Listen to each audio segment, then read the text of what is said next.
ईसा मसीह। ईसा मसीह एक महापुरुष थे। उन्हें दुखियों का दुख दूर करने वाला और निर्धनों का मसीहा कहा जाता है। पाठ पढ़कर उनके बारे में जानो। एक स्त्री ने कोई बड़ा पाप कर दिया था। लोग उसे पकड़कर धर्म गुरु के पास लाए। धर्म गुरु ने स्त्री को मृत्यु दंड देने की घोषणा की।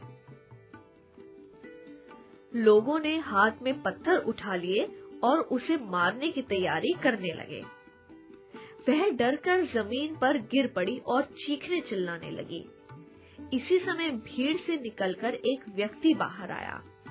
वह लोगों से बोला, भाइयों, यह सच है कि इस स्त्री ने पाप किया है, पर मेरी आपसे विनती है कि इस स्त्री को पहला पत्थर वह मारे जिसने कभी कोई पाप नहीं किया हो। उसकी बात सुनकर सभी चुप हो गए और एक दूसरे का मुंह देखने लगे। सुनिए महाराज, आप तो धर्म गुरु हैं, पहला पत्थर आप ही मारिए।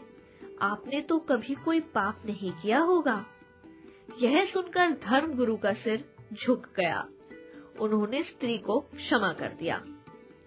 प्यारे बच्चों, क्या तुम बता सकते हो यह व्यक्ति कौन था? ये महापुरुष ईसा मसीह थे। वे दुखियों का दुख दूर करने और निर्धनों की सहायता करने इस संसार में आए थे।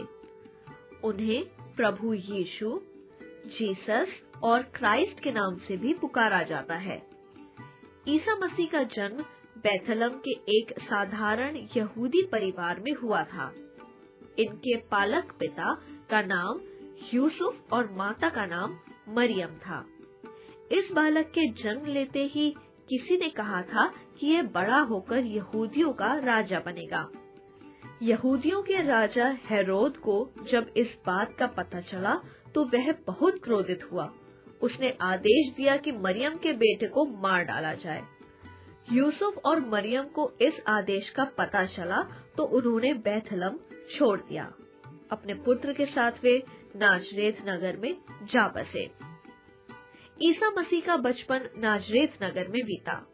वे बचपन से ही बड़े ज्ञानी और दयालु थे। बड़े होकर वे वन में चले गए। वहां से 40 दिन बाद ईश्वरीय संदेश लेकर लौटे। उन्होंने अपने उपदेशों में लोगों से कहा, बुराई करने वालों को बुराई करके नहीं, भलाई से जीतो। सत्य की हमेशा विजय होती है। भलाई और सत्य ईश्वरत्व की निशानी है। सच्ची जन सेवा ही प्रभु की सेवा है। अपने अच्छे विचारों से ईसा मसीह बहुत लोकप्रिय हो गए। उनका प्रभाव लोगों पर खूब पड़ा। लोगों में उनके प्रति अपार प्रेम, श्रद्धा और विश्वास पैदा हो गया। अनेक यहूदी लोग उनके अनुयायी बन गए।